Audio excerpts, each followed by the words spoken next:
तुल्यन्निजान्तर्गतं पश्यन्नात्मनि मायया बहिर्वोद्भूतं यथा निद्रया यस्साक्षात् कुरुते प्रबोधसमये स्वात्मानमेवाद्वयं तस्मै श्रीगुरुमूर्तये नमः इदं श्रीदक्षिणामूर्तये बीजस्यान्तरिवाङ्कुरो जगदिदं प्राङ्निर्विकल्पं पुनः मायाकल्पितदेशकालकलना वैचित्रचित्रीकृतं मायावीव विजृम्भयत्यपि महायोगीव यस्वेच्छया तस्मै श्रीगुरुमूर्तये नमः इदं श्रीदक्षिणामूर्तये तस्मै श्रीगुरुमूर्तये नमः इदं श्रीदक्षिणामूर्तये। ॐ सहना भवतु सहनौ भुनक्तु सह वीर्यं करवावहै तेजस्विनावधीतमस्तु मा विद्विषावहै। ॐ शान्तिः शान्तिः शान्तिः। सदाशिवसमारम्भां शङ्कराचार्यमध्यमाम् अस्मदाचार्यपर्यन्तां वन्दे गुरुपरम्पराम्। ॐ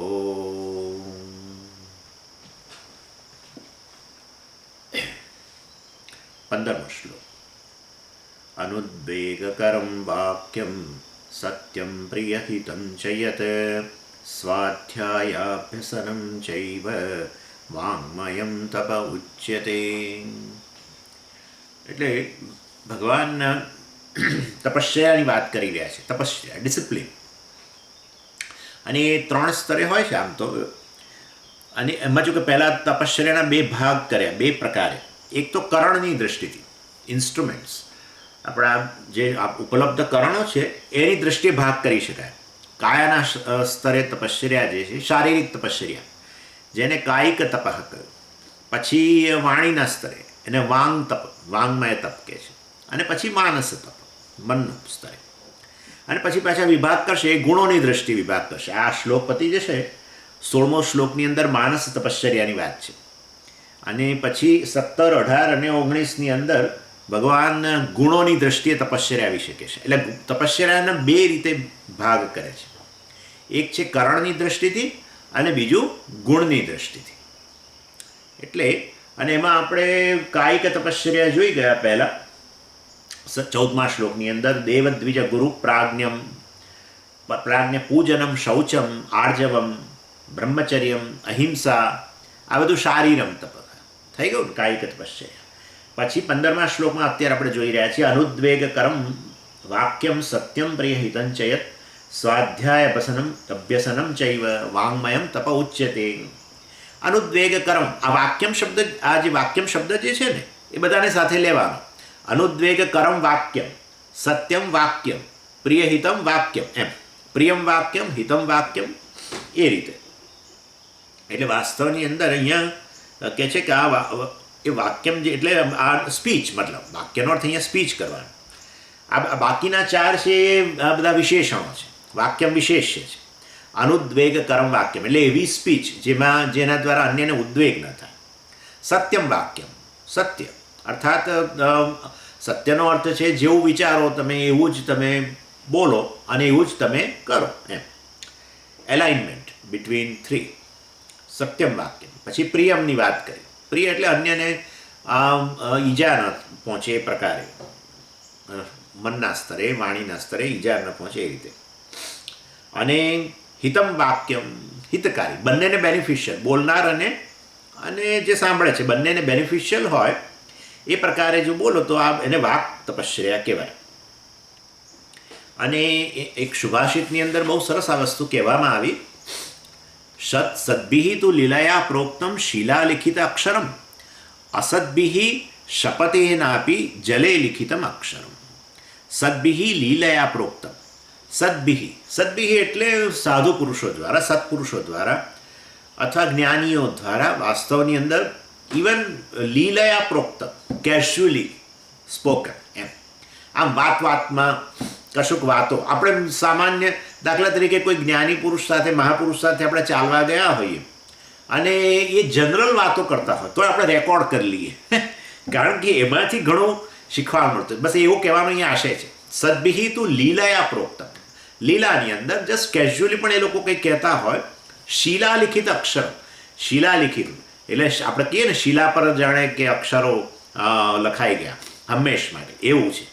જ્યારે અસદ્ભિહિ શપથે ના આપી, જ્યારે અસત પુરુષો જે છે શપથ લઈને બોલે, ભાર દઈ દઈને બોલે તો પણ, અને સોગન ખાઈ ખાઈને બોલે. જલે લિખિત અક્ષર, જળની અંદર અક્ષરો લખેલા હોય એવું છે. એટલે કહેવાનો આશય અહીંયા આ વાંગમય તપશ્ચર્યા જે છે એ આ પ્રકારની તપશ્ચર્યા છે જેમાં બધા તમારા શબ્દો વેલ્યુએબલ બની જાય છે. અને પછી ભગવાને કહ્યું સ્વાધ્યાય અભ્યસનમ, એટલે સ્વાધ્યાયનો અર્થ છે શાસ્ત્ર અને અથવા પારાયણ, તમે મતલબ શાસ્ત્રનું પારાયણ વગેરે. અને અભ્યસન, સ્વાધ્યાયનો અર્થ શાસ્ત્ર કરીએ અને અભ્યસનમનો અર્થ પારાયણ કરીએ વધારે સારું રહેશે.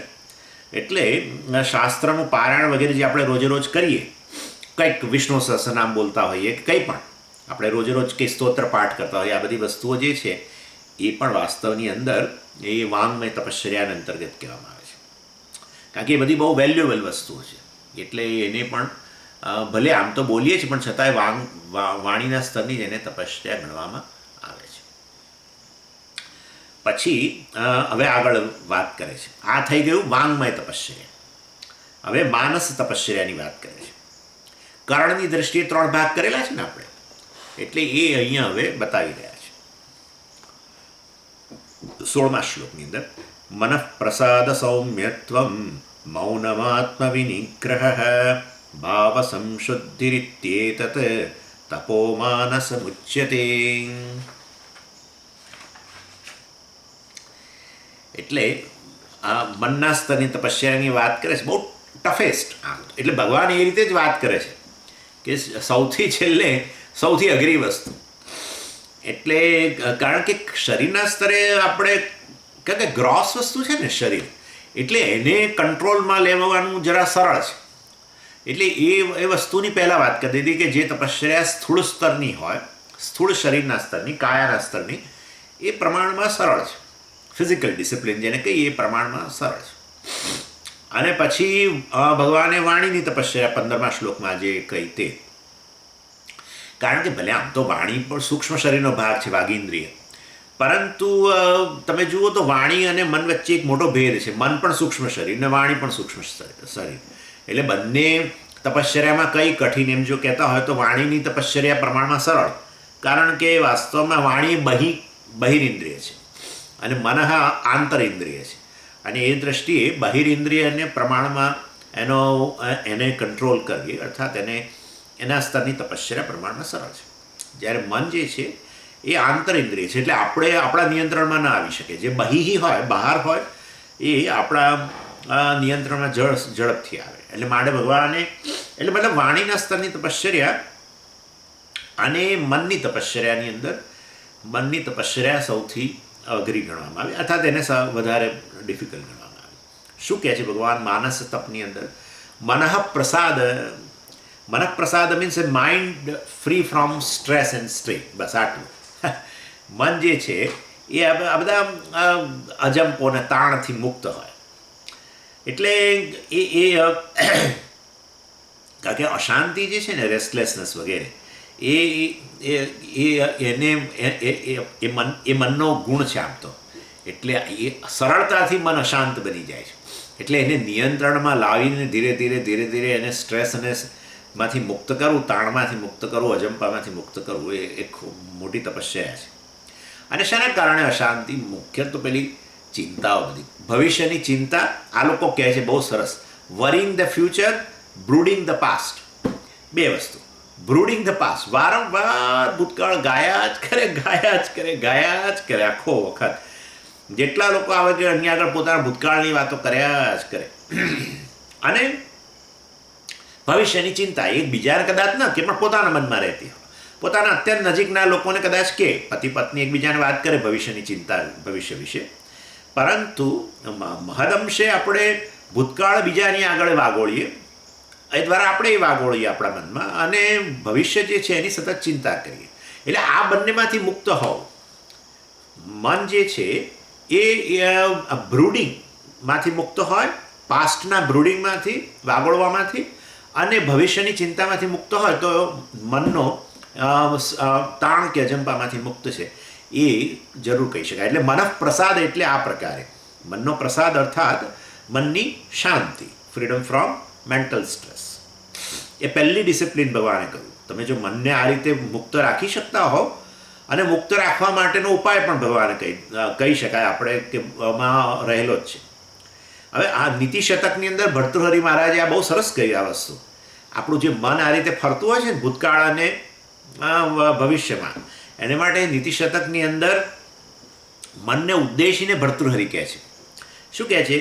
પરિશ્રમસી કિમ વ્યર્થમ ક્વચન ચિત્તમ વિશ્રામ્યતા સ્વયં ભવતી યદ યથા તત્તથા ન અન્યથા અતીતમપી ન સ્મરન અપી ન ભાવ્યમ અસંકલ્પયન અતર્કિત ગમન અનુભવસ્વ અતર્કિત ગમનાન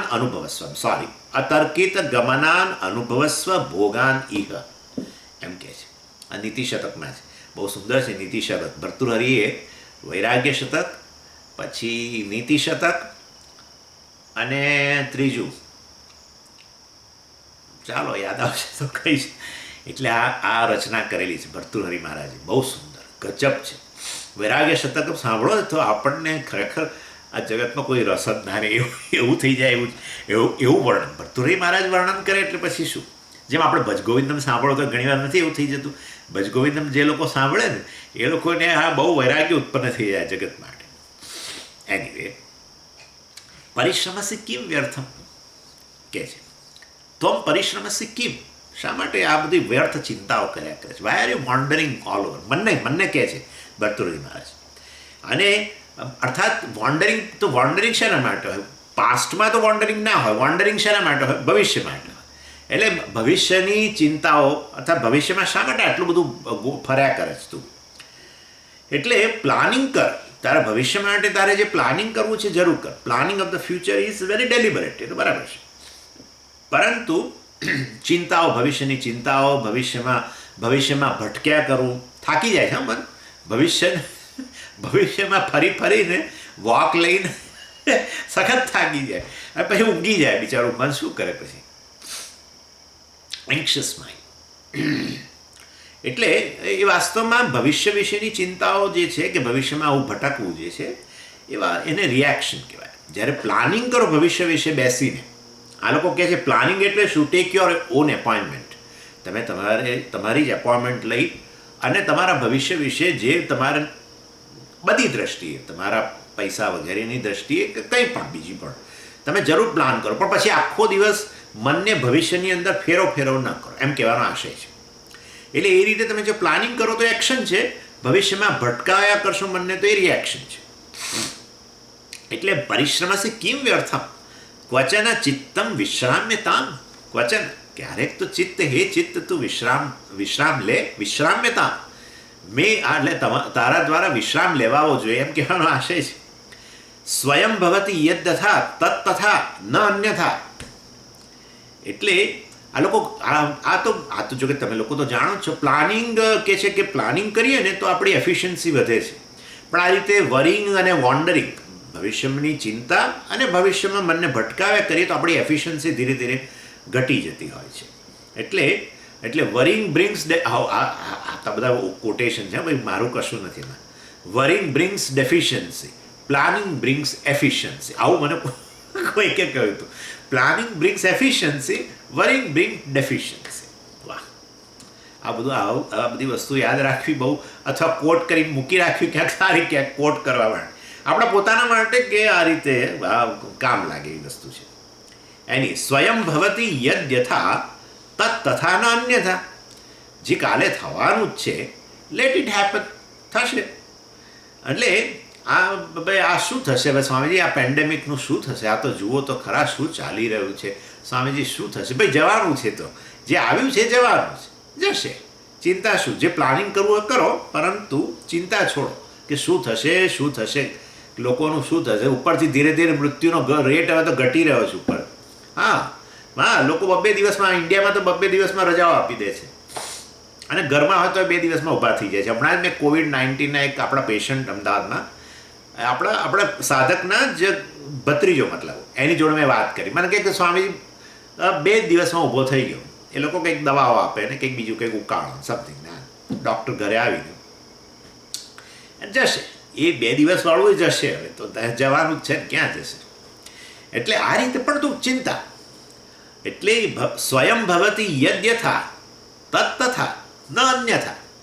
ભવિષ્યમાં જે થવા ન અન્યથા, એટલે તમે ગમે એટલો ભવિષ્ય વિચાર કરશો પણ એ રીતે કંઈ થવાનું નથી. યદ્યથા ભવતી તત્તથા ભવતી. જે પ્રકારે થવાનું છે એ પ્રકારે થશે એમ. એટલે આ રીતે ભવિષ્યની ચિંતા ન કરો. અને ભૂતકાળ માટે અતીતમ અપી ન સ્મરન. હા, જુઓ, અતીત એટલે તમે જાણો છો ભૂતકાળ. અતીતમ અપી ન સ્મરન. આ અતીતનું સ્મરણ ન કર્યા કરશો. ન ચ ભાવ્ય સંકલ્પયન. ભાવ્ય એટલે ભવિષ્ય, ભવિષ્યનો સંકલ્પ, ભવિષ્યને સતત આપણા પેલા શું કહીએ છીએ ને આપણે ગુજરાતીમાં, ગોટા. ભવિષ્યના બધા પેલા એ ના કરશો, કલ્પનાઓ ના કરશો, બધી જાત જાતની એમ. ચાલો, એટલે તો પછી કેમ અમારા ભૂતકાળનો કોઈ ઉપયોગ જ નહીં? ભૂતકાળને જરા યાદ નહીં કરવાનો. ના ભાઈ, ભૂતકાળમાંથી જે શીખવું હોય શીખી લો, એમ કહે છે. રિકલેક્ટિંગ ધ પાસ્ટ એન્ડ લર્નિંગ, એ તમારા એડ્સ ટુ પ્રેઝન્ટ એફિશિયન્સી. તમારી અત્યારની એફિશિયન્સી વધારવી હોય તો ભૂતકાળમાં જે કંઈ થયું છે એમાંથી કંઈ શીખવાનું હોય તો જરૂર શીખી લો, પણ ભૂતકાળની અંદર ફરફર ન કરશો. એટલે એમ કહે છે મનને બહુ ફેરવશો નહીં. મનને બહુ તમે વોક લેવડાવશો ને ભૂતકાળમાં કે ભવિષ્યમાં તો થાકી જશે એમ. એની તો એટલે અતર્કિત ગમનાન, શું કહે છે? અતર્કિત ગમનાન ભોગાન ઇહ અનુભવસ્વ. અત્યારે જે પ્રાપ્ત થયું છે, ઇહ એટલે અત્યારે, આમ તો અહીંયા મતલબ, અર્થાત વર્તમાનમાં જે પ્રાપ્ત થયું છે અહીંયા, ઇહ ભોગાન અનુભવસ્વ. જે ભોગ વગેરે પ્રાપ્ત, અર્થાત મતલબ જે કંઈ તમારે અત્યારે એક્સપિરિયન્સ ફેસ કરવાનું છે પ્રેઝન્ટમાં. અહીંયા ભોગનો અર્થ ભોગવવું એવું બધું નથી, પણ અત્યારે જે કંઈ તમારે આ વર્તમાનમાં જે અનુભવવાનું છે, જે ફેસ કરવાનું છે, એને ફેસ કરો ને. મનને શા માટે આ બંને દિશાઓમાં બહુ ભટકાવો છે એમ કહેવાનો આશય છે. આ મનઃપ્રસાદ અને કહેવાય. બસ આટલી વાત છે. વર્તમાનમાં રહેવું, વર્તમાનને ફેસ કરવું. અને તો મન પણ વર્તમાનમાં ફેસ કરીએ તો કેમ સ્ટ્રેસ ના રહે? ઓછો હોય. આ સ્ટ્રેસ વધી જાય છે એનું કારણ ભૂતકાળ અને ભવિષ્યમાં. ભૂતકાળ અને ભવિષ્યમાં એને બહુ ફેરવીએ છીએ માટે મન થાકી જાય છે. ચાલો, પછી કહે છે મનઃપ્રસાદ પતિ ગયું. જો હવે કહે છે, આ કયું આપણે શેની વાત કરી રહ્યા છે? માનસ તપશ્ચર્યાની વાત કરી રહ્યા છે. અને હવે કહે છે સૌમ્યત્વ, જેન્ટલનેસ કહીએ ને આપણે, સૌમ્યતા. સ્વામીજી, આ વ્યક્તિ બહુ સૌમ્ય છે, જેન્ટલ. એટલે મનઃપ્રસાદ અને મનનું સૌમ્યત્વ એટલે જેન્ટલનેસ ઓફ થોટ એમ.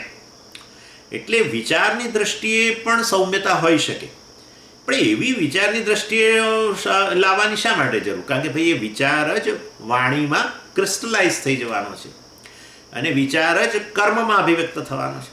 માટે જો વિચારની સૌમ્યતા હશે તો તમારી વાણીની સૌમ્યતા આવશે અને તમારા કર્મમાં સૌમ્યતા આવશે. કઠોરતા, ક્રૂર કર્મ શરીરના સ્તરે, એટલે કે કર્મના સ્તરે કઠોરતા જે હોય છે એ શું? ક્રૂર કર્મ. ઘણીવાર વ્યક્તિ બહુ ક્રૂર કર્મ કરતો હોય છે, તો જરૂર એની ઉદ્ભવ તો અહીંયા ક્રૂરતાનો ઉદ્ભવ ક્યાં થયો છે? મનમાં. અને વાણી ઘણીવાર લોકોની અતિ કઠોર હોય છે, તો એ વાણી, આવી કઠોર વાણીનો પણ ઉદ્ભવ મનમાંથી થયો છે. માટે મનનું સૌમ્યત્વ કેળવો એમ કહે છે, જેન્ટલનેસ ઓફ ધ થોટ. તો એ બહુ મોટી તપશ્ચર્યા છે. મનના સ્તરે, વિચારના સ્તરે આવું સૌમ્યત્વ લાવવું એટલે ભગવાનના, એટલે જ છેલ્લે કહે છે કાયિક તપશ્ચર્યાની વાત કરી, પછી વાણીની, અને હવે આ માનસ તપશ્ચર્યાની. અને અર્થાત તમારે, એટલે એ કહેવાનો આશય તો ભગવાનનો કદાચ એવો પણ ખરો કે આ કાયિક અને વાણીના સ્તરે તમારે જે તપશ્ચર્યા કરવી છે એને તમારે વધારે સફળ બનાવી હોય તો આ મનનું સૌમ્યત્વ કેળવો, તો જરૂર તમે તમારા વાણીના સ્તરની તપશ્ચર્યા પણ સરળ થઈ જશે, કે કાયિક તપશ્ચર્યા પણ સરળ થઈ જશે. કારણ કે કાયિક તપશ્ચર્યામાં તમે જોશો તો અહિંસા કહ્યું ભગવાને, અહિંસા. એટલે અહિંસા એટલે હિંસાનો અભાવ, અર્થાત શરીરના સ્તરે ક્રૂરતા વગેરે ન અભિવ્યક્ત થવી જોઈએ. તો પછી મનનું સૌમ્યત્વ હોવું જરૂરી છે. અને વાણીમાં પણ ભગવાને કહ્યું અનુદ્વેગ કરમ, અન્યને ઉદ્વેગ થાય એવું ન બોલવું જોઈએ. અથવા પ્રિયમ પણ કહ્યું, પ્રિય બોલવું જોઈએ. તો પછી મન સૌમ્ય હોય તો જ બોલી શકીએ. એટલા માટે જેન્ટલનેસ ઓફ થોટ. ચાલો પછી કહે છે મૌનમ. હવે આમ તો તમે જાણો છો કે આ મૌનમ શબ્દ ભગવાને ન વાપરવો જોઈએ અહીંયા. મૌન તો વાણીના સ્તરનું હોય, મનના સ્તરનું મૌન કેવી રીતે હોય? પરંતુ એ ભાષ્યકાર સમજાવે છે, હું વાત કરું છું પછી. પહેલાં આપણે જોઈ લઈએ. મૌનમ એટલે આ છે ને, આ એક પ્રેક્ટિસ કરવાની આશય છે અહીંયા, કે રોજે રોજ આપણે કેટલોક સમય, કેટલીક મિનિટો ખાલી જે છે એ સાયલન્ટ રહેવાનું. પણ સાયલન્ટ રહેવાનું એટલે શું? એટલે કહે છે કે દાખલા તરીકે એમ કે ભાઈ તમે પ્રાર્થના વગેરે કરી લો, તમારી રોજની પૂજા આ તે બધું, પછી થોડીક મિનિટો સુધી મનમાં જે ઉદ્ભવે છે, સારું ખોટું જે પણ છે, જે ઉદ્ભવે એ ઉદ્ભવે, પરંતુ એનું ખાલી નિરીક્ષણ કરવું. આ લોકો જેને પેલું તમે જાણો છો, આ વિપાસનાની અંદર સાક્ષી ભાવની વાત કરતા હોય છે. એ તો દિવસો સુધી, 10 દિવસો સુધી કશું, કોઈ પુસ્તકની નહીં અડવાનું, કોઈ કશું સાંભળવાનું નહીં, બીજું કશું કરવાનું નહીં, ખાલી બસ તમારા મનમાં જે ચાલતું હોય એને જોયા કરવા. આમ સતત 10 દિવસ, અને બોલવાનું પણ નહીં, કોઈની સાથે વાત નહીં કરવાની, કશું. એ લોકોની જે બધા હોય છે ને વિપાસનાની અંદર, એકચ્યુઅલી એ બુદ્ધિસ્ટ મેડિટેશનનો જ એક ફાંટો જ છે. આ બુદ્ધિસ્ટ મેડિટેશન આ પ્રકારના હોય છે. એટલે આપણે 10 દિવસ નહીં ભાઈ, આપણે તો આટલું સારું, એ રોજની થોડી મિનિટો જે છે એટલું પૂરતું છે આપણા માટે. કારણ કે આપણે બધું ઘણું કરવાનું છે, બધું સાંભળવાનું છે, ને જોવા, આ બધું વિચારવાનું છે, ને આપણે તો મુખ્ય કામ આત્મવિચાર છે. એટલે પરંતુ આ એક પ્રેક્ટિસ, મૌનમ એટલે આ પ્રકારની પ્રેક્ટિસ કે જેની અંદર સાક્ષી ભાવ. વન્ડરફુલ એક્સપિરિયન્સ, સારો એક્સપિરિયન્સ છે. પણ પૂજ્ય સ્વામીજી કહેતા હતા કે ભાઈ આ બહુ લાંબા સમય સુધી કરવાને કારણે, એટલે તમે કશું અંતઃકરણને કે વિચારની પ્રક્રિયામાં લઈ જ ન જાઓ ને, તો મન ધીરે ધીરે છે ને ડલ થતું જાય છે પછી. એટલે આ આપણે એમ કે જેમ કે શરીરનો ઉપયોગ ન કરીએ તો શરીર કેવું શિથિલ થતું જાય છે, પછી કોઈ કામમાં ન આવે. એટલે એ જ રીતે મનનો પણ આ તમે ઉપયોગ કરવાનું બંધ કરી દો, આ રીતે સાક્ષી ભાવ કેળવી, તો પછી મન વિચાર કરવા માટે કેપેબલ જ ન રહે. અને માટે એટલે આપણે કંઈ હવા 10 દિવસ ને 15 દિવસના સાક્ષી ભાવ નહીં, પરંતુ રોજનો એક ફ્યુ મિનિટ્સ એમ. એટલે આપણે જે કંઈ મનમાં વિચાર ઉદ્ભવતા હોય એની સાથે આપણે જોઈન ન થઈએ બસ, અને આપણા વિચારોને કોઈ લેબલિંગ ન કરીએ, ગુડ કે બેડ થોટ્સ વગેરે એ પ્રકાર. અને સારા વિચારો આવે તો કોંગ્રેચ્યુલેટ ન કરીએ આપણે આપણી જાતને, અનહેલ્ધી થોટ્સ કદાચ આવે, અને આવવાના જ તો વળી, કારણ કે બંને પ્રકારની વાસનાઓ રહેલી જ છે. એટલે એવા અનહેલ્ધી થોટ્સ આવે તો પણ આપણે પોતાની જાતને ગિલ્ટી, અપરાધ કે એવો રિજેક્શન પોતાનું ન કરીએ, તિરસ્કાર પણ ન કરીએ. એટલે જસ્ટ ખાલી એ જો શું ઉત્પન્ન થાય છે મનની અંદર, અને એ પ્રકારે ફ્યુ મિનિટ્સ, એને આપણે અહીંયા મૌન કહી શકીએ જરૂર. એટલે આ રીતે અહીંયા આ વસ્તુ કહેવામાં આવી. અને હવે પેલું તમને પહેલાં કહી દઉં કે ભગવાને અહીંયા મૌન શબ્દ જે વાપર્યો ને એ સ્લીપ ઓફ ટંગ નથી, કારણ કે આમ તો વાણીના સ્તરે મૌન હોવું જોઈએ, પરંતુ અહીંયા ભગવાન મનના સ્તરની મૌન જે કહે છે એના માટે ભાષ્યકાર મને લાગે છે એક સરસ એનો કોન્ટેક્સ્ટમાં અર્થ આપે છે. એટલે કહે છે કે જો તમારે વાણીના સ્તરે મૌન કેળવવું હોય તો વાસ્તવની અંદર એ મેન્ટલ કંટ્રોલ ઇઝ રિક્વાયર્ડ. મનનું નિયંત્રણ કંઈક અંશે આવશ્યક રહેલું છે, તો જ વાણીનું નિયંત્રણ થશે. માટે વાણીનું નિયંત્રણ એટલે કે મૌન. એટલે એ મૌન લાવવા માટે મનનું નિયંત્રણ જરૂરી છે, કારણ કે શબ્દો જે બોલાય છે એની પાછળ આપણું મન રહેલું જ છે. કારણ કે એનો ત્યાં ઉદ્ભવ જ સૌથી પહેલાં તો ત્યાં જ થાય છે. અને માટે in order to silence the Vak you silence your mind, એમ કહેવાનો આશય છે. મનનું કંઈક અંશે નિયંત્રણ કરો. અને આ શંકરાચાર્યજીએ જે ભાષ્યમાં અર્થ કર્યો છે આ મૌન શબ્દ માટે એની વાત કરું છું. અથવા કેટલાક આચાર્યો બીજો પણ અર્થ કરતા હોય છે કે મનમાં જે અનેક પ્રકારના અવાજો ચાલતા હોય છે એમાંથી નિયંત્રણ, એમાંથી મુક્તિ એ કેવી રીતે થાય? એટલે કહે છે કે હંમેશા માણસ છે ને પોતાની જાત સાથે જ વધારે વાત કરતું હોય છે, બહાર ઓછી વાત કરે છે. સવારે ઉઠે ત્યારે કે કોઈની જોડે બોલતું નથી હોતું, પણ પોતાની જોડે સતત બોલતું હોય છે. ચાલો હવે બ્રશ કરી લો, હવે એટલે મનમાં એટલે એટલે કહે છે જેમ તમે બહાર કોઈની સાથે વાત નથી કરતા ને એમ તમે તમારી જોડે વાત ન કરો બસ. તો તમે જોશો તો કશું એકદમ સાયલન્સ જ થઈ જશે. કારણ કે આપણા મનમાં જે ઉદ્ભવે છે ને વિચારો એ બીજું કશું નથી, આપણે આપણી જાત સાથે કરેલી વાતચીત જ છે, બીજું કશું નથી. એટલે આ તો કોઈ મોડર્ન સ્પીકરે આવો આઈડિયા આપેલો અને બહુ જબરદસ્ત વસ્તુ છે ખરેખર, કે આપણે આપણી જાત સાથે વાત ન કરવી થોડીક મિનિટો સુધી. મેન્ટલ સાયલન્સ કહે છે આ લોકોને. તમે વાણીના સ્તરે સાયલન્સ છે તો બહાર કોઈની જોડે વાત ન કરો, પરંતુ એટલું જ નહીં, તમે તમારી જાત સાથે વાત ન કરો. અને તમે જોશો જે સાયલન્સનો અનુભવ થાય છે જબરજસ્ત, કારણ કે આપણે સતત આપણી જાત સાથે વાત કર્યા જ કરતા હોઈએ છીએ સતત. એટલે એ જ વિચારો છે, આપણે આપણી જાત સાથેની કરેલી વાતચીત એ જ વિચારો છે. એટલે લોકો થોટલેસ સ્ટેટ માટે બધું બહુ કરતા હોય છે, બીજું કશું કરવાની જરૂર નથી. જેમ અન્ય સાથે બહાર વાત નથી કરતા એમ તમારી સાથે તમે વાત કરવાનું બંધ કરો. That's all. That brings a silence. એટલે મનમાં જે નોઇઝ અનેક પ્રકારનો ચાલતો હોય છે જાત જાતનો, એમાંથી થોડી ક્ષણો માટે આ રીતે મુક્ત થઈ જવું, એને પણ તમે મૌન કહી શકો. એટલે આ પ્રકારે અહીંયા કહેવામાં આવે છે. પછી આત્મવિનિગ્રહ means management or mastery of the mind. એમ આત્મવિનિગ્રહ, એ આત્મવિનિગ્રહ જે છે એમાં એવું કહે છે કે મનને છે ને એક દિશા આપો. અહીંયા ડાયરેક્ટિંગ થોટ્સ ઇન અ સચ એ વે કે જેથી કરીને સારા વિચારોને એન્કરેજમેન્ટ મળે અને જે અનહેલ્ધી હોય, મતલબ યોગ્ય ન હોય, અયોગ્ય વિચારો હોય, બધા ડિસ્કરેજ થાય. એટલે દૈવી સંપત્તિ જે છે એને એન્કરેજમેન્ટ મળે અને આસુરી સંપત્તિ જે છે એને ડિસ્કરેજ કરી શકીએ. એવી મનની સ્થિતિ ધીરે ધીરે ઊભી કરીએ આપણે, એને આત્મવિનિગ્રહ કહેવામાં આવે છે. આત્માનો શબ્દ અહીંયા વાસ્તવમાં મન જ છે અને વિનિગ્રહ અર્થાત ડિસિપ્લિનિંગ. એટલે મનને એવી રીતે ધીરે ધીરે ડિસિપ્લિન કરું કે જેથી કરીને દૈવી સંપત્તિને ઉત્તેજના મળે, એનો વધારે વિકાસ થાય અને આસુરી સંપત્તિ મનમાંથી ધીરે ધીરે ઓછી થતી જાય. એટલે પણ એ કેવી રીતે કરવું, એ કેવી રીતે થાય? એટલે એમાં કહે છે કે તમારે જ એન્કરેજ કરવું પડે. જ્યારે મનમાં સારા વિચારો આવે ને ત્યારે એને તમે એન્કરેજ કરો, અને ખરાબ વિચારો વગેરે આવે તો અસહકાર આંદોલન કરો. એટલે અસહકાર, એને સહકાર નહીં આપવાનો. Don't anchorage, discourage. એ જ આપોઆપ ડિસ્કરેજ થઈ જાય. તો એમ કે એવા વિચારો જે છે ને, ખરાબ વિચારોને જો તમે આવી રીતે ઉત્તેજન નહીં આપો ને, અસહકાર કેળવશો એની સાથે, તો ધીરે ધીરે ક્ષીણ થઈને પછી ઉદ્ભવવાના ધીરે ધીરે ઓછા થઈ જશે. અને આ રીતે મનમાં દૈવી સંપત્તિનો વિકાસ થતો જશે અને એ રીતે એને આત્મવિનિગ્રહ કહેવામાં આવે છે.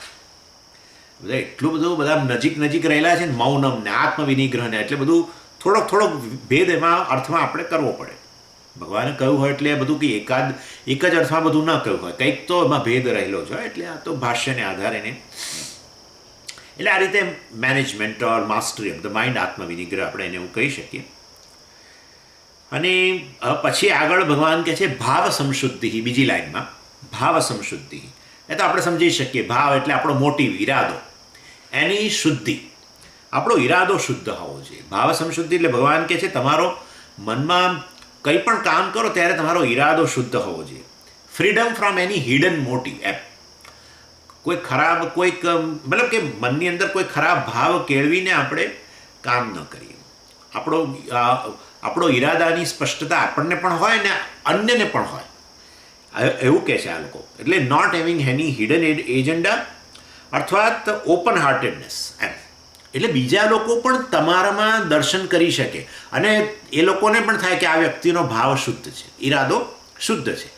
એટલે નહીં તો ઘણીવાર આપણે એવી રીતે વર્તીએ કે જેથી આપણા ભાવ જે છે અન્યને ઈરાદો ખબર જ ન પડે. એવો અહીંયા અર્થ નથી, પણ my heart should be available to others to see into, કે ભાઈ આ વ્યક્તિનો ઈરાદો શું છે.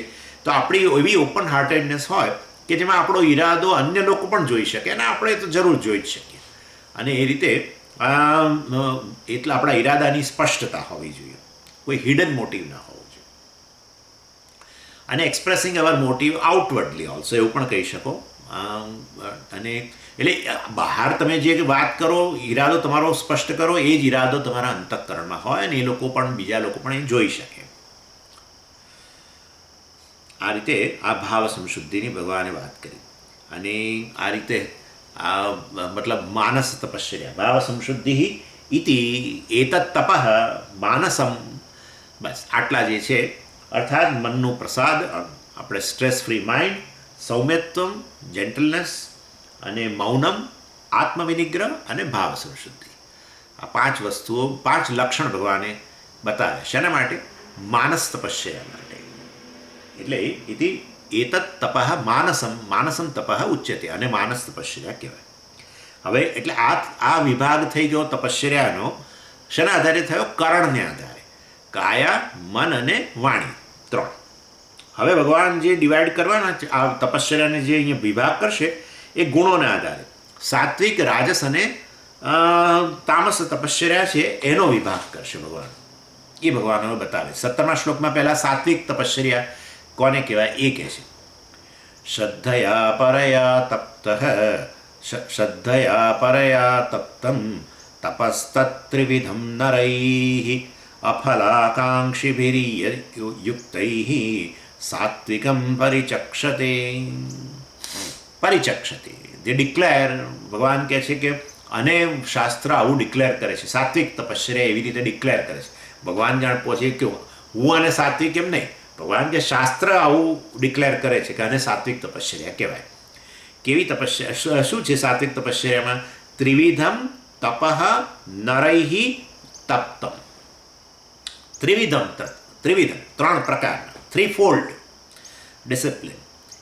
નરૈઃ, નરૈઃ એટલે મનુષ્ય દ્વારા, સાધકો દ્વારા આ 3 પ્રકારની તપશ્ચર્યા જે છે એ વાસ્તવમાં નરૈઃ તપ્તમ મનુષ્યો દ્વારા થાય છે. આ પ્રકારની તપશ્ચર્યા થાય છે. 3-fold એટલે શું? તો જોઈ ગયા. કાયિક તપશ્ચર્યા, માનસ તપશ્ચર્યા અને વાચિક તપશ્ચર્યા.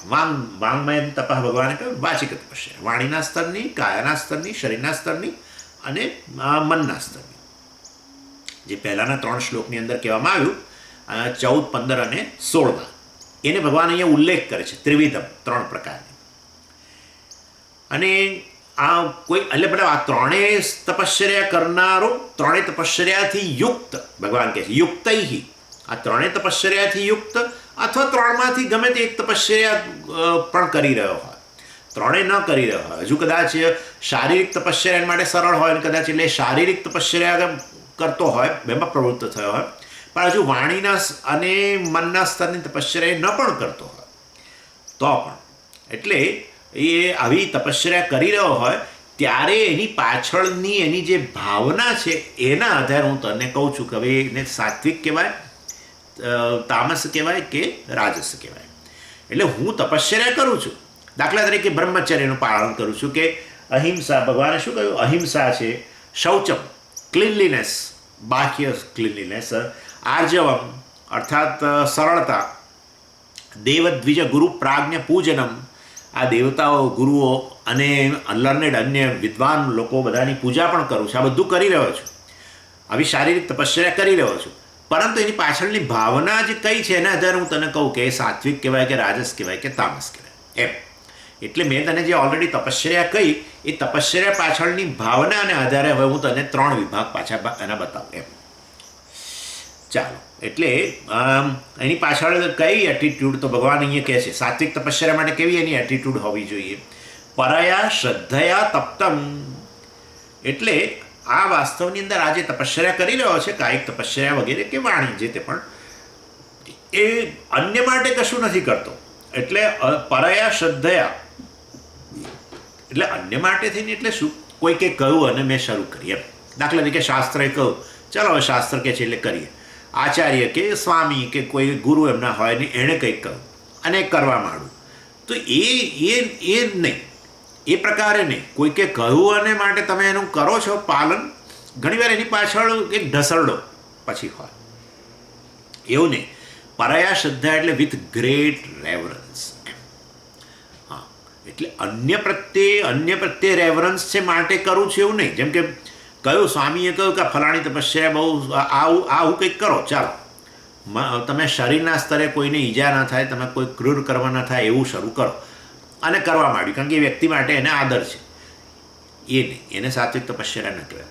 મને પોતાને જ આ તપશ્ચર્યાઓ વગેરે, ત્રણેય પ્રકારની તપશ્ચર્યામાંથી કોઈ પણ તપશ્ચર્યા માટે મને પોતાને જ આદર જ્યારે હોય તો પછી એ સાત્વિક તપશ્ચર્યા કહેવાય. અન્ય કહ્યું માટે એના પ્રત્યે આદર છે માટે ફોલો કરવું એવું નહીં, એમ કહેવાનો આશય છે.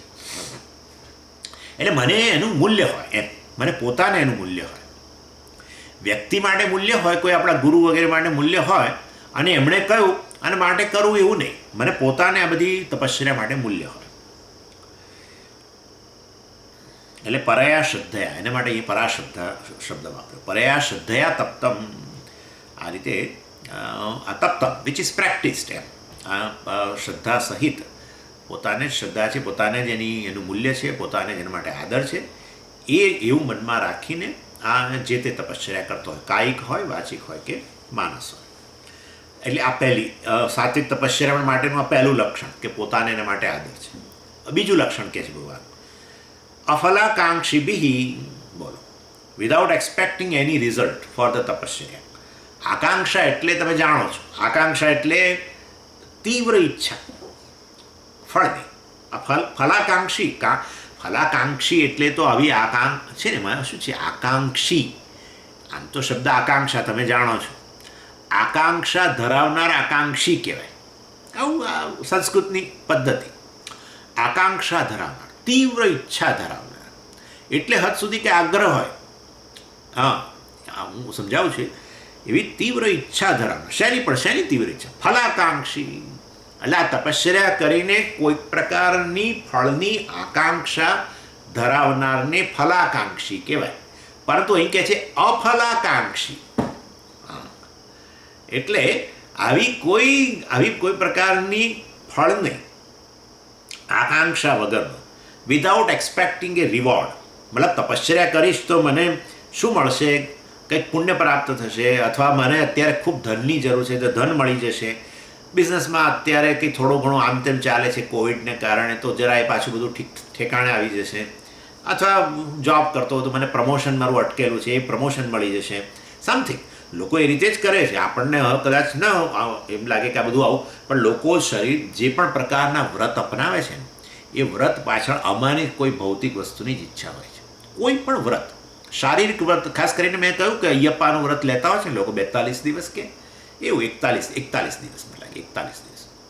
બાપરે ગજબ. નીચે જ સૂએ, જમીન પર જ સૂવાનું, આ ચપ્પલ નહીં પહેરવાના, ફલાણું નહીં, ઢીકણું નહીં, અને અમુક જ પ્રકારના વસ્ત્રો પાછા પહેરવાના અને એવું બધું. અને કંઈક ભોજનમાં પણ એવું કે એક ટાઈમ જમવાનું ને એવું બધું કંઈક હોય છે. અને તમને જે સૌથી વધારે ટેવ હોય, દાખલા કે ચાની ટેવ, એને જ પહેલાં છોડી દેવાની 41 દિવસમાં, આવું બધું. એટલે આ બધી શારીરિક તપશ્ચર્યા છે. પરંતુ એટલે આવી તપશ્ચર્યા કરીને પણ મનમાં તો એ જ છે કે આ વ્રત પૂરું કરું 41 દિવસનું, અયપ્પાનું ને મને ફલાણું મળે, ઢીકણું મળે, એવું જ એ જ હોય છે. બીજું શું હોય છે? એટલે ભગવાન અહીં કહે છે કે તો પછી બધી સાત્વિક તપશ્ચર્યા નથી. એને ભગવાન પછી આગળ કહેવાના છે રાજસિક તપશ્ચર્યા વગેરે. પરંતુ આ જે સાત્વિક તપશ્ચર્યા તો એ કહેવાય કે જેમાં આ પ્રકારની ફળની આકાંક્ષા નથી. એટલે આપણે તો આમ સામાન્ય રીતે આ પ્રશ્ન થતો જ હોય છે કે કંઈ પણ કરીએ તો આપણે એની પાછળ કંઈક તો હવે આશા રહેલી જ હોય ને. એટલે ભગવાન અહીંયા કહે છે ના ના ભાઈ, કોઈ પણ પ્રકારની આવી અપેક્ષા વગર. અને ખબર નહીં, પણ ભગવદ્ ગીતાની અંદર એક વસ્તુ મેં માર્ક કરી. તમે જો જુઓ ને, આ ખાલી આ તો તમને જાણ માટે કહું છું, તમે જો અહીંયા જ આ જ અધ્યાયની અંદર તમે આગળ જુઓ ને, હું તમને કહું, શ્લોક નંબર 11ની અંદર ભગવાને આ વાત કરી. અફલાકાંક્ષિભિઃ યજ્ઞઃ વિધિદ્રષ્ટઃ યુજ્યતે યષ્ટવ્યમ એવ ઇતિ મનઃ સમાધાય સ સાત્વિક. ભગવાન સાત્વિકતા અને ફળની આકાંક્ષામાંથી મુક્તિ એને જ જોડે છે. ભગવાનની દૃષ્ટિએ સાત્વિકની વ્યાખ્યા આટલી જ છે, અફલાકાંક્ષી. ત્યાં ભગવાને યજ્ઞની વાત કરી હતી, આપણે 3 જોયું ને, યજ્ઞ, દાન અને તપશ્ચર્યા, એ રીતે જોઈએ તો આવ્યા છે. તો ભગવાન કહે છે સાત્વિક યજ્ઞ એ છે જે અફલાકાંક્ષી બી. ત્યાં પણ આ શબ્દ વાપર્યો છે ભગવાને 11મા શ્લોકમાં. એટલે અને એટલું જ નહીં, અહીંયા આ અધ્યાયમાં બીજા અધ્યાયથી શરૂ કર્યું ભગવાને. આ તો મા ફલેશું, મા ફલેશું, ત્યાંથી શરૂ કર્યું છે. અર્થાત કર્મ કર, આ બધા કર્મ જ છે ને. ભાઈ તપશ્ચર્યા શું છે? કર્મ જ છે. યજ્ઞ કરો કે આ પ્રકારની તપશ્ચર્યા કરો, બધા કર્મ જ છે. એટલે ભગવાનને સંભાવ એ છે કે ફળની આકાંક્ષા અને આધ્યાત્મિકતા એ બંને જોડે નથી જતું. એટલે તમારા જીવનમાં આધ્યાત્મિક વિકાસ માટે તમે કંઈ પણ કરતા હોવ, અર્થાત સત્વનો ઉદય થાય એના માટે તમે કરી રહ્યા હોવ, મનમાં સત્વનો ઉદય થાય એના માટે તમે સાત્વિક યજ્ઞ કરો, તપશ્ચર્યા કરો, તો આ ફળની આકાંક્ષા રહેતી હોય તો પછી એ સાત્વિકતામાંથી રાજસ યજ્ઞ બની જાય છે, રાજસ તપશ્ચર્યા વગેરે બની જાય છે. એ કહેવાના છે, નેક્સ્ટ શ્લોકની અંદર જ કહેશે. એટલે આ રીતે યોગસ્થ કુરુ કર્માણી સંગમ ત્યક્ત્વા. જો યોગસ્થ કુરુ કર્માણી સંગમ ત્યક્ત્વા, સંગમ એટલે આ પ્રકારની આસક્તિ, ફળની આસક્તિ વગેરેનો ત્યાગ કરીને. અને ત્યાં પણ કર્મણ્યેવ અધિકારસ્તે મા ફલેશુ, ત્યાં પણ આ જ કહ્યું, કર્મણ્યેવ અધિકાર મા ફલેશુ. એટલે સામાન્ય તો ભાઈ સ્વામીજી એ તો કર્મ જ કેવી રીતે થાય? હે, તમે કર્મફળની આશા ન હોય તો કેવી રીતે કર્મ થાય? કયું કર્મ કરવાનું? તો કે ભાઈ આ મારે આવું ફળ જોઈએ છે એના માટે આ કર્મ કરવાનું. નહીં તો બધા કર્મો આપણે બધા લોકો જુદા જુદા કર્મ કેમ કરીએ છીએ? કારણ કે જુદા જુદા ફળની આશા છે. એટલે ફળની અપેક્ષા હોવી એક વાત છે, પણ ફળનો આગ્રહ હોવો, આકાંક્ષા એટલે તીવ્ર ઈચ્છા, મને આ જ પ્રકારનું ફળ મળે એમ, એવી તીવ્ર ઈચ્છા જે છે એમાંથી મુક્તિ. એટલે આ બીજા અધ્યાયથી ચાલ્યું છે. આ તો 17મા અધ્યાયમાં છે અત્યારે. પણ જ્યારે જ્યારે ચાન્સ મળે ત્યારે ભગવાન આ વાત કરે. હવે ફળની આકાંક્ષા ના હોય, ફળની આકાંક્ષા ના હોય વગેરે વગેરે. એટલે તો પછી નહીં તો એટલે મોટિવ તો શું રહ્યો? પ્રેક્ટિસ કરવાનો. તપશ્ચર્યાનો મોટિવ શું? લો, તમે કહો છો કોઈ ફળની આકાંક્ષા જ નહીં, તો તપશ્ચર્યા શાના માટે કરવાની? તમે મને કહો. ચાલો, મેં ફળની આકાંક્ષા નથી રાખી. હવે આ ક્વિઝ ઊભી થવાની છે આગળ. આ શાના માટે કરવાનું પછી બધું એમ જોઈએ. એટલે કંઈક તો પ્રોમિસ વાસ્તવની અંદર આ મોટિવેશન આપણા માટે કયું છે કે ભાઈ કંઈક આપણું આમ some kind of a reward એ આપણને પ્રોમિસ અપાતો હોવો જોઈએ, પણ એવું છે નહીં. એટલે આમાં શું થાય છે કે આપણા જીવનની અંદર કોઈ પણ સાધન આપણે અપનાવીએ છીએ ને, આ બધા આધ્યાત્મિક સાધન કે ધાર્મિક સાધનો, એ સાધનો એ બધાને આપણે કેવળ સાધન જ ગણીએ છીએ. એ પોતે જ સાધ્ય છે એવું કદી આવતું જ નથી મનમાં. તપશ્ચર્યાને સાધન માનીએ એટલે તો પછી સાધ્ય કે ફળ જે છે એ એના કરતાં જુદું થઈ ગયું, આપોઆપ જ જુદું થઈ ગયું. એટલે યજ્ઞ કરીએ તો યજ્ઞ કરવા યજ્ઞને સાધન માનીએ અને માટે સાધ્ય ફળ એના કરતાં ભિન્ન છે એ આપણા મનમાં નક્કી જ હોય છે. અને પછી એ સાધ્ય કે ફળ માટેની આપણને અપેક્ષા પણ હોય. એટલે જે પણ આપણે સાધનોનું અનુષ્ઠાન કરીએ છીએ એ બધા સાધનના સ્તરે જ રહે છે, મીન્સ છે બધા, એમ જ આપણે માનીએ છીએ. એટલે ઇવન આપણે મૂલ્યો વગેરેનું પાલન કરતા હોઈએ, આ જ વસ્તુ શીખવાની છે પૂજ્ય સ્વામીજીના એમાંથી, કે મૂલ્યો વગેરેનું પાલન કરતા હોય તો એ મૂલ્યોના પાલનથી શું મળશે એવો પ્રશ્ન હોય છે. જો તમે વેલ્યુ ઓફ વેલ્યુઝ વાંચો ને તો આ જ વસ્તુની પહેલાં ભગવાને પૂજ્ય સ્વામીજીએ ચર્ચા કરી, મૂલ્યનું પાલન કરવાથી શું મળે એમ. એટલે વેલ્યુ ઓફ વેલ્યુઝ શેના માટે છે આપણા જીવનમાં? મૂલ્યનું મૂલ્ય શેના માટે છે? એટલે મૂલ્યનું મૂલ્ય કશું પ્રાપ્ત કરવા માટે છે કે મૂલ્યનું જ મૂલ્ય મૂલ્ય માટે છે? મૂલ્યનું મૂલ્ય મૂલ્ય માટે છે. અર્થાત જે તે મૂલ્યો છે એ વાસ્તવની અંદર વેલ્યુઝ જે છે, they are not means, they themselves are the ends basically. આ વસ્તુ વાસ્તવની અંદર આપણા શાસ્ત્રમાં જ કહેવામાં આવી છે, અન્ય કોઈ જગ્યાએ આ પ્રકારની વસ્તુ નથી. એનીવે આ વાત કરીએ પછી.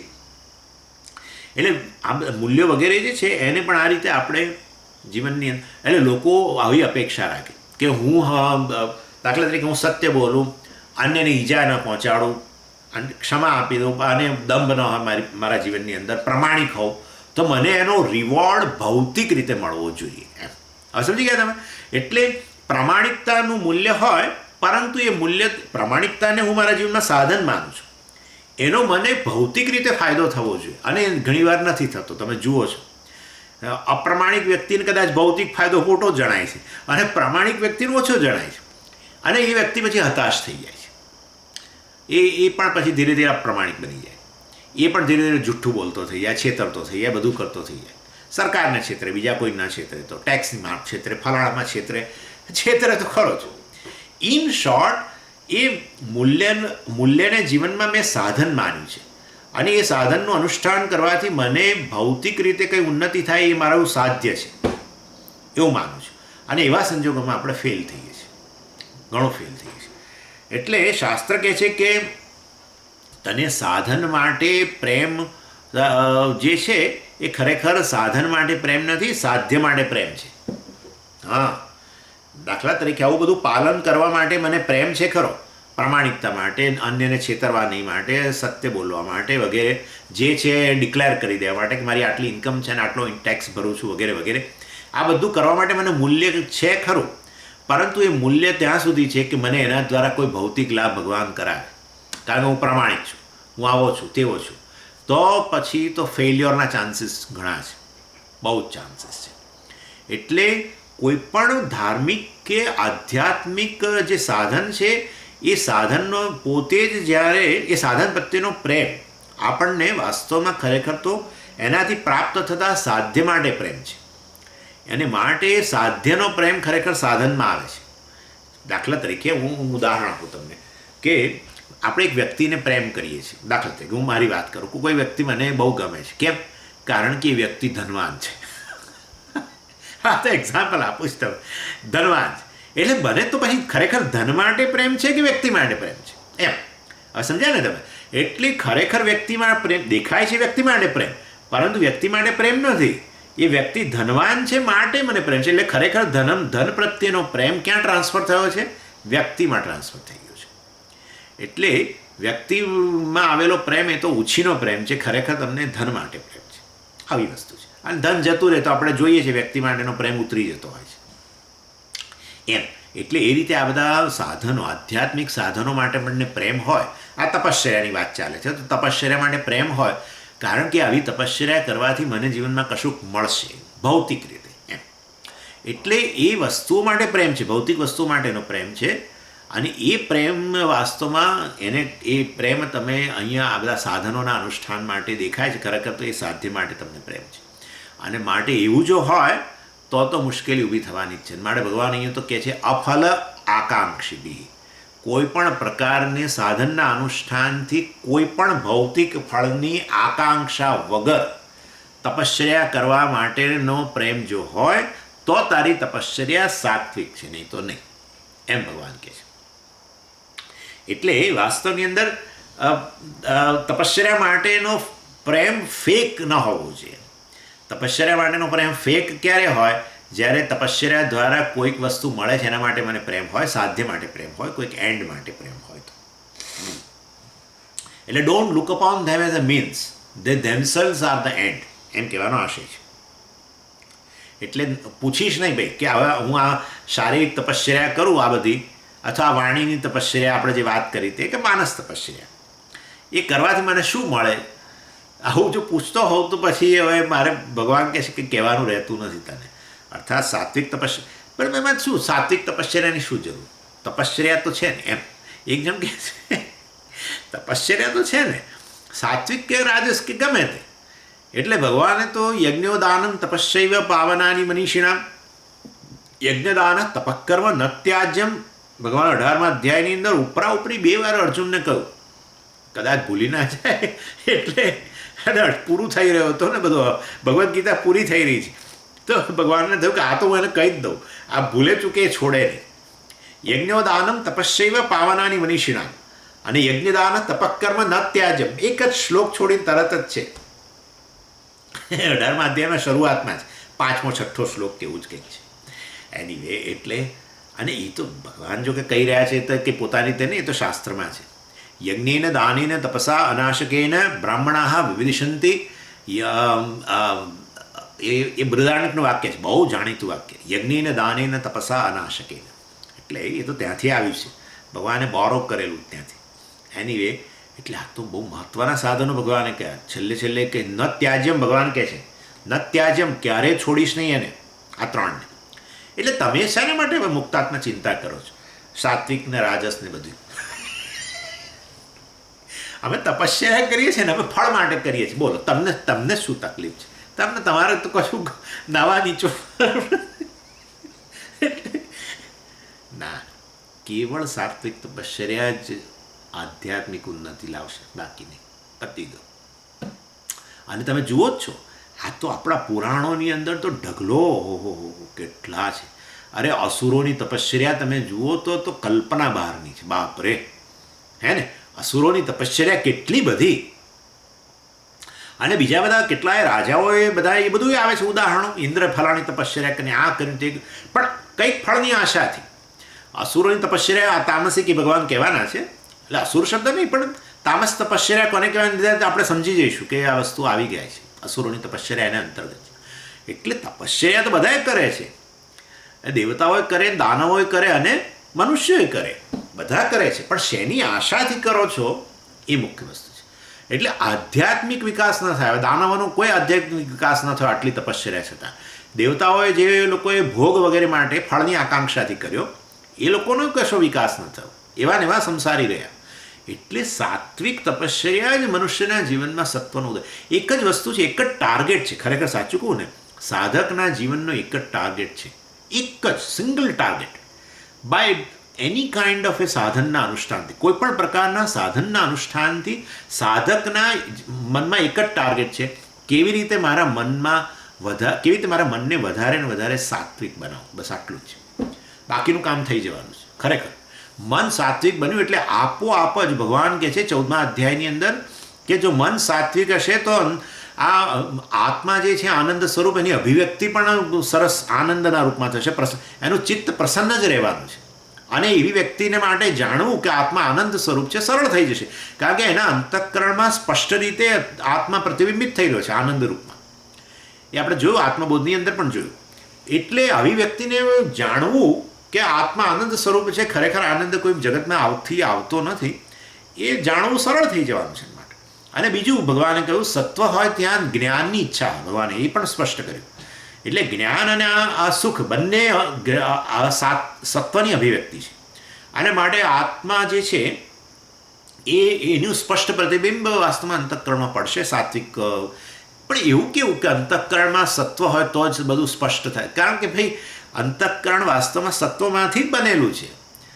પંચમહાભૂતોના સાત્વિક અંશમાંથી બનેલું છે. માટે એના મૂળ સ્વરૂપ તો એનું આવું સાત્વિક જ છે. પરંતુ અજ્ઞાનને કારણે રજોગુણ તમોગુણના જે કાર્યો છે બધા અભિવ્યક્ત થાય છે, કામ ક્રોધ વગેરે બધું. અને એટલી એ અશુદ્ધિઓ દૂર કરીએ આ બધી આધ્યાત્મિક સાધનોના અનુષ્ઠાનથી, તો અંતઃકરણનું પોતાનું સ્વરૂપ જે છે આવું સાત્વિક, એ પાછું પોતાના સ્વરૂપમાં પ્રગટ થઈ જશે. એની શુદ્ધિ બહાર અભિવ્યક્ત થશે. અને એવા અંતઃકરણમાં અંતઃકરણ આત્મા પ્રતિબિંબિત થાય છે ચિદાભાસ રૂપે. તો એ અંતઃકરણ આટલું જો સ્પષ્ટ સ્વચ્છ હશે તો પછી પ્રતિબિંબ પણ સ્વચ્છ હશે. અને તો પછી આવી વ્યક્તિને આત્મા જેવો છે એવું જાણવાનું એના માટે સરળ થઈ જશે. માટે સાધકના જીવનનું એક જ કર્તવ્ય છે, હું જે પણ કરું પ્રવૃત્તિ, લૌકિક કે આ પ્રકારે ધાર્મિક પ્રવૃત્તિ કંઈ પણ કરું, પરંતુ બીજે કોઈ ફળની આશા મારે કશું જોઈએ નહીં. મને તો મારે જ્ઞાન જ જોઈએ છે અને એ મારે જીવનમાં મોક્ષ પ્રાપ્ત કરવો છે. એની એ આશા એ પ્રકારની ઈચ્છાથી જ વાસ્તવની અંદર એ તપશ્ચર્યા કરે કે યજ્ઞ કરે કે ગમે તે દાન કરે. એટલે એવું હોવાને કારણે સાત્વિક તપશ્ચર્યાને અંતર્ગત તો અફલાકાંક્ષી બી, ફળની આકાંક્ષા વગેરે ન જ હોય. એ અહીંયા ભગવાનનો કહેવાનો આશય છે. પણ તો પછી પ્રશ્ન તો તમે મારા પ્રશ્ન તો જવાબ આપ્યો નહીં. કેમ? કયો પ્રશ્ન તો ભાઈ તમારો? એટલે કે તો મને તો કોઈ પ્રકારની એવી અપેક્ષા ન રાખવું તો મોટિવેશન શેના આધારે? તપશ્ચર્યાનું માટે કંઈક મોટિવેશન તો જોઈશે ને. હા, એટલે આપણે કહ્યું કે ભાઈ તપશ્ચર્યા જે છે એને તું સાધન ન માન, તપશ્ચર્યાને સાધ્ય માન. જો તમને યાદ હોય તો સ્વામીજીએ કહ્યું કે આ અર્થકામ અને ધર્મ અને મોક્ષ પુરુષાર્થ, એમાં ધર્મ પુરુષાર્થની જ્યારે વાત કરી ને સ્વામીજીએ, ત્યારે આ જ કહ્યું ધર્મ એ કોઈ એ સાધન નથી, ધર્મ પોતે જ સાધ્ય છે. ધર્મ જે છે એ વાસ્તવમાં સાધ્ય છે. તારા જીવનમાં તું ધર્મનું અનુષ્ઠાન કરીશ તો એ મતલબ ધર્મનું પાલન કરીશ તો એ કંઈક એના દ્વારા તો કોઈ પુણ્ય વગેરેની પ્રાપ્તિની અપેક્ષા ન રાખીશ. ધર્મ દ્વારા તારા અંતઃકરણને રાગદ્વેષમાંથી જ મુક્ત થઈ જશે. અને માટે ધાર્મિક આચરણ પોતે જ વાસ્તવની અંદર એ પુરુષાર્થ છે. પૂજ્ય સ્વામીજી હંમેશા કહેતા એ ધર્મ એ પોતે જ પુરુષાર્થ ગોલ છે. ધર્મ સાધન નથી, ધર્મ પોતે સાધ્ય છે. અર્થકામ ધર્મ અને મોક્ષ આપણે જે કહીએ ને ગોલ, તો કે ના, it is not a means, it is goal, it is end. એ બહુ સરસ રીતે સ્વામીજીએ ત્યાં સમજાવેલું. એટલે એ કહેવાનો આશય, એટલે આ બધી વસ્તુઓનું મૂલ્ય આપણા જીવનની અંદર એ મૂલ્ય એને સાધન તરીકે માનીને નહીં. જો એને સાધન માનશો તો તમને કંઈક અન્ય વસ્તુ માટે મૂલ્ય છે, એનાથી પ્રાપ્ત થતા કોઈ સાધ્ય માટે મૂલ્ય છે, પરંતુ તો પછી એના માટે તમને સાચ મૂલ્ય છે જ નહીં. ખરેખર તો તમને સાધ્ય માટે મૂલ્ય છે. એવા સંજોગોમાં આ બધું અનુષ્ઠાન સાત્વિક અનુષ્ઠાન નહીં રહે. તો પછી એના માટે એટલે આ તપશ્ચર્યાનું મૂલ્ય તપશ્ચર્યા માટે જ છે. આ એનો આન્સર છે. એટલે આ મોટિવેશન શું? તો બસ તપશ્ચર્યા પોતે જ મોટિવેશન. તપશ્ચર્યા માટે બીજું કોઈ મોટિવેશન નહીં, બીજું કોઈ તને ફળ બતાવો નહીં, એના માટે મોટિવેટ થઈને તું તપશ્ચર્યા કરવું એવું નહીં. તપશ્ચર્યા પોતે જ વાસ્તવની અંદર એ મોટિવેશન, એ તપશ્ચર્યા કરવા અર્થાત હવે ધર્મ વગેરેનું અનુષ્ઠાન કરવું વગેરે કે તપશ્ચર્યા અહીંયા કહો, એ છેવટે એના માટે જ છે. એટલે જેમ પૂજ્ય સ્વામીજી કેમ ધર્મ જે છે એ વાસ્તવમાં it should not be means for money, it should not be means for profit, it should not be means for success. આવું વાત હંમેશા કહેતા, નામ વગેરે કશાની પ્રાપ્તિ માટે નહીં. ધર્મ પોતે જ પુરુષાર્થ. કારણ કે ધર્મ તમને એટલે હદ સુધી કહ્યું આગળ કે ધર્મ હું એટલા માટે પાલન કરું છું કે છેવટે સ્વામીઓ કહે છે બધા ભેગા થઈને કે ધર્મનું પાલન કરો ને તમે મોક્ષ માટે એકદમ અધિકારી બની જાઓ. એટલે મારે મોક્ષ તો પ્રાપ્ત કરો છો માટે ધર્મનું અનુષ્ઠાન કરું છું. એ પણ ફરજી તો છેવટે જતું રહે. ધર્મનું અનુષ્ઠાન એટલા માટે કરું છું કારણ કે મારે કરવું જોઈએ માટે કરું છું. બસ મને તો ધર્મ માટે જ મૂલ્ય છે. ધર્મ જ મારા માટે મોટિવેટિંગ ફેક્ટર છે. ધર્મ જ મીન્સ છે ને ધર્મ જ એન્ડ છે. એ ટેક્સ ટાઈમ. એ એટલું સરળ નથી, પરંતુ આ પ્રકારનું આશય છે એ કહેવાનું. એટલે dharma will become an end itself because when you know its value. કે ભાઈ ધર્મ જ વાસ્તવની અંદર ધર્મનો અર્થ સંવાદિતા વગેરે છે. ચાલો એટલે અત્યારે તો એની બહુ ચર્ચા નહીં કરું, કારણ કે ધર્મનો અર્થ વાસ્તવિક રીતે તો સંવાદિતા થાય છે. એટલે આપણે આપણા કર્મો દ્વારા જગત સાથે સંવાદિતા લાવીએ ને એને ધર્મ કહેવાના છે. એનું નામ ધર્મ, કારણ કે જગતમાં સર્વત્ર સંવાદિતા છે. જગત ઈશ્વરની અભિવ્યક્તિ છે અને સર્વત્ર સંવાદિતા જોવા મળે છે, સર્વત્ર ધર્મ જોવા મળે છે. માટે કહે છે કે ધર્મ જ વાસ્તવમાં પરમેશ્વરનું મેનિફેસ્ટેશન છે. પરમેશ્વરની અભિવ્યક્તિ જ ધર્મના રૂપમાં છે. અને માટે તમે તમારા જીવનમાં પણ આ જગત સાથે સંવાદિતા લાવો. જેમ જગતના બધા તત્વો અંદરો સંવાદિતાની અંદરથી સંતુલન, ઇક્વિલિબ્રિયમ સાથે કામ કરે છે, ઇકોલોજી સાથે કામ કરે છે, એવી રીતે તમે પણ જીવનમાં આ જગત સાથે સંવાદિતા લાવો, એ રીતે વર્તો, તો વાસ્તવમાં ખરેખર તમે એ સંવાદિતાનો જ આનંદ તમે પણ માણી શકો. જ્યાં સંવાદિતા હોય ત્યાં આનંદ હોય. આ તો બહુ સરળ છે. જ્યાં હાર્મની હોય ત્યાં આનંદ હોય, જ્યાં ડિસહાર્મની હોય ત્યાં આનંદ ન હોય. ચર્ચા વધારે તો હું નથી કરતો, આ બધી કર્મયોગને અંતર્ગત છે, પરંતુ ધર્મ માટે થઈને આ પૂજ્ય સ્વામીજી આ રીતે સમજાવતા હોય છે. એટલે પ્રત્યેક મૂલ્ય, ત્યારે હવે મૂલ્યની વાત આવે ને ત્યારે પણ ભગવાન સ્વામીજી આવું કહેલું કે you should know the value of a value. બસ મૂલ્યનું મૂલ્ય તમને ખબર પડી જાય તો તમે મૂલ્ય દ્વારા હવે અન્ય કશી વસ્તુ માટેની અપેક્ષા નહીં રાખો, અન્ય કશી વસ્તુનું મૂલ્ય તમારા જીવનમાં નહીં રહે. મૂલ્ય માટે જ મૂલ્ય રહેશે. અને એના માટે મનમાં થોડી પરિપક્વતા વગેરેની આવશ્યકતા હોય છે. એ પરિપક્વતા હોય તો પછી આ તપશ્ચર્યાને જ આપણે એ જે સાધન માનવાને બદલે એને જ સાધ્ય માની લઈએ તો જ કામ થાય. એટલે બીજો કોઈ મોટિવેટિંગ ફેક્ટરની અપેક્ષા ન રહે. ચાલો એની થોડી વધારે વાત જેમાં કરવાની છે આવતી વખત કરીશું. ઓમ પૂર્ણમદ પૂર્ણમિદમ પૂર્ણાત પૂર્ણમુદચ્યતે પૂર્ણસ્ય પૂર્ણમાદાય પૂર્ણમેવાવશિષ્યતે. ઓમ શાંતિ શાંતિ શાંતિ. હરિ ઓમ શ્રી ગુરુભ્યો નમઃ. હરિ ઓમ.